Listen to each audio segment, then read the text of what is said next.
You're listening to the 6129412395f9ec00136d5240 Podcast Network. I'm Joshua Gibbs, and this is Proverbial, the podcast where we explore the wisdom of the ages as it comes to us in Proverbs, by which I mean wise sayings a man may live by if he's not so arrogant as to think himself special. Episode 72, I Care. Today's proverb is unattributed. I'll read it twice. You can't make everybody happy all the time. Once again, you can't make everybody happy all the time. This proverb is a paraphrase of an older and more elaborate proverb. And that proverb comes from a 15th century monk named John Lydgate. And so the more formal version of this proverb is, you can please some of the people all of the time. You can please all of the people some of the time. But you can't please all of the people all of the time. That's John Lydgate. And I'll grant that there is probably some treasure to be found in describing what exactly is the difference between the sort of abbreviated American version, you can't make everybody happy all the time, and the original, longer, more particular, and to some extent more beautiful version of it. But this is an example of a proverb where I'm content that the abbreviated version is just as good, if not better on a few fronts, than the original. Now, I'd say what's interesting about this is John Lydgate was not American. And like so many proverbs, there is some contention over who deserves credit for this. If you look at a list of the people who are sometimes given credit for the Lydgate quote, what's fascinating is that they're all American. Winston Churchill is not someone who is supposed to have said this. And the sort of names that you get attributed to the Lydgate version of the proverb are Franklin Roosevelt, Mark Twain, other American presidents. It's Americans that typically are credited incorrectly with having said this. And I find it rather interesting that this is an American quote, that it's a quote that Americans seem to have a unique fascination with. Americans think this quote is very wise. Americans are uniquely fascinated by it. I think Americans are uniquely fascinated by this quote because really Americans are the sort of people who think that pleasing everyone is a good idea. Not just a pleasant idea. Isn't it pretty to think that we could please everybody? Americans are the sort of people who think that trying to please everybody is a good goal and that actually going forward with it is advisable. There are people who try to please everybody. You can't make everyone happy all the time is a proverb which is spoken by someone who tried. I tried to make everyone happy all the time, and I realized you couldn't do it. Now, why would someone try to make everyone happy all the time? Find this a pretty fascinating question. Before I try to answer it, let me say that you have to be profoundly naive about human nature to try to make everyone happy all the time. you would have to think yourself about the most special person in the history of the world to undertake a project that's going to make everyone happy.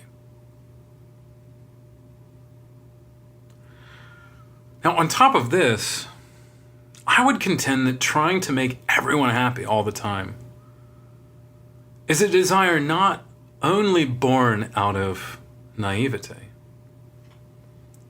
but greed. Because there's an undeniable economic benefit of making everyone happy. Like, consider, if you could do it, you can't, but if you could make everyone happy, you would be quite rich.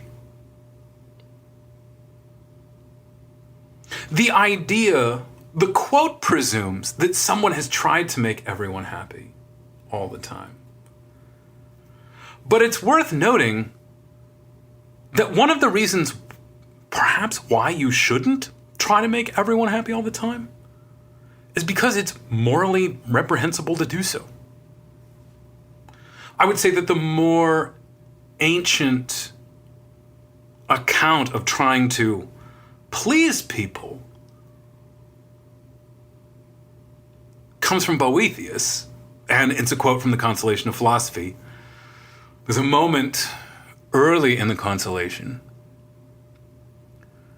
where Boethius the philosopher is feeling sorry for himself, and Lady Philosophy says to him, "It is hardly surprising if we are driven by the blasts of storms, when our chief aim on this sea of life is to displease wicked men." So maybe one of the first things to admit about trying to make everybody happy is that it's not a legitimate goal. It's a bad goal. Some people's desires don't deserve to be gratified because what they want will destroy them, or it will destroy other people. Why can't you make everyone happy all the time? For starters, people are fickle. What makes people happy one day won't necessarily make them happy the next day. In order to see just how true this is, look at the Billboard Top 200 chart from 5 years ago. All those things, all those songs, all those records, they all made us happy. They made many people happy 5 years ago. But we got tired of them. Why can't you make everyone happy all the time? People don't know what makes them happy. People think they know what makes them happy, but often enough, when they receive it, they find it has a far more limited value than they thought it would, or it doesn't do for them what they had expected. Why can't you make everyone happy all the time? Some people don't want to be happy. And I think maybe one of the most compelling reasons why you can't, why it's impossible to, let alone wrong. It's wrong to make everyone happy all the time. That's on the moral end. On the practical end of things, on the purely pragmatic end of things, there are some people whose idea of happiness depends entirely on the unhappiness of other people.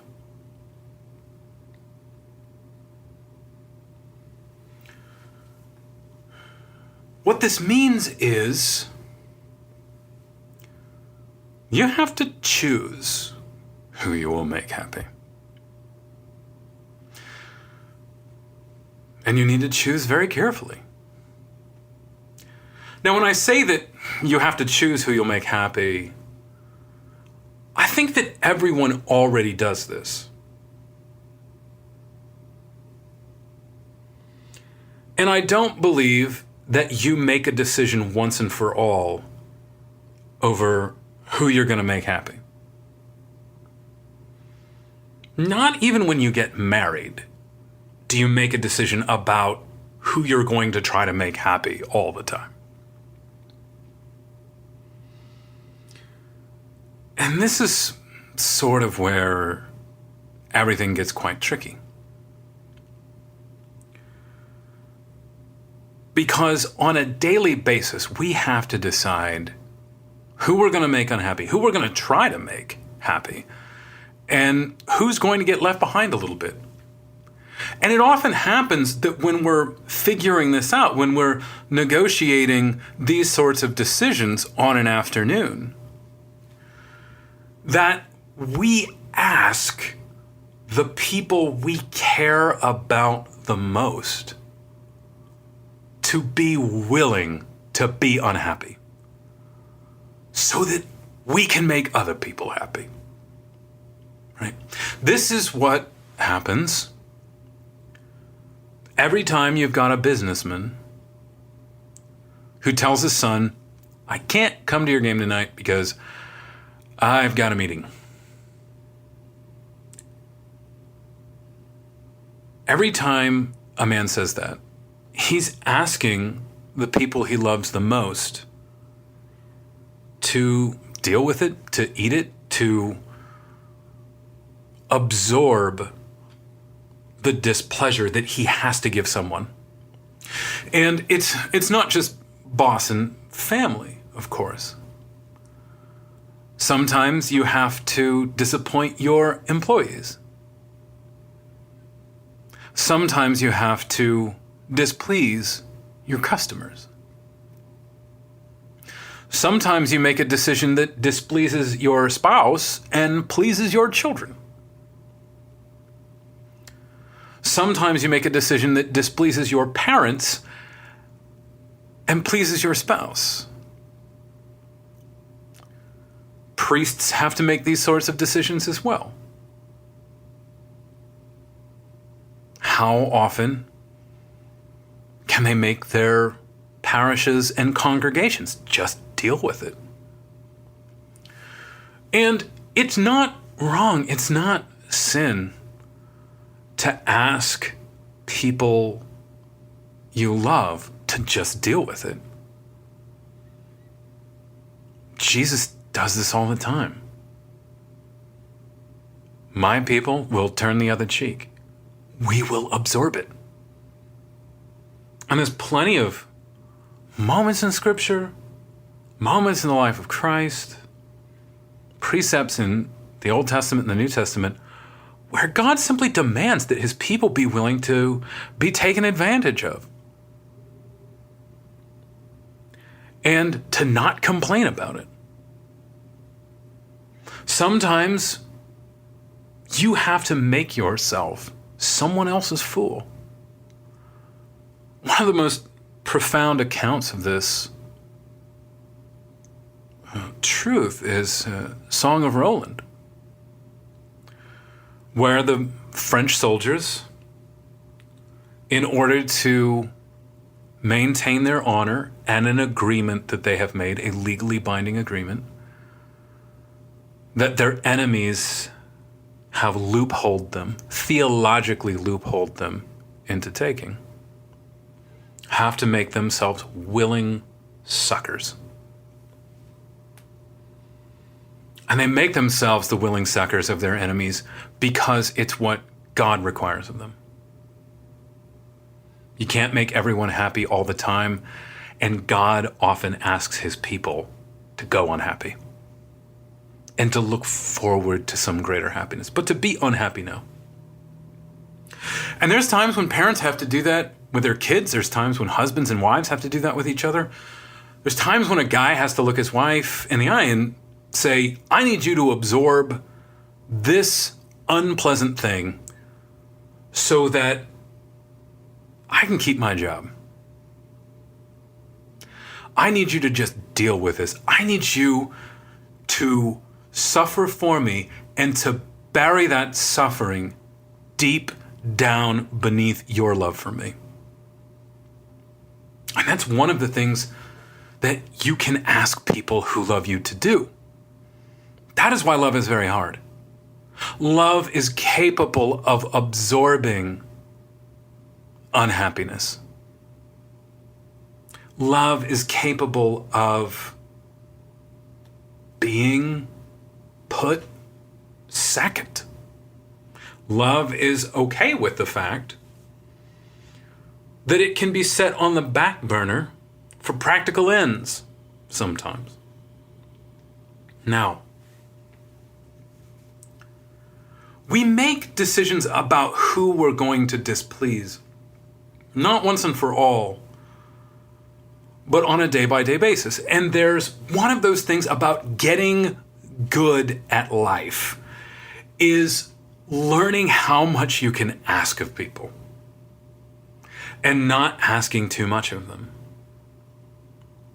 What I mean is, a man can tell his son, I can't make your baseball game tonight because I have a meeting. And I need you to be okay with that because you're my son. I'm depending on our bond, the bond of father and son, to absorb the unhappiness of the world. And in that way, our relationships are cruciform. Because the cross absorbed the pain and suffering of the world. And we can do that in our relationships with husbands, wives, children, parents. When, in a way, you're asking another person to absorb the difficulty. But there's another sense in which you're asking the relationship to absorb this difficulty.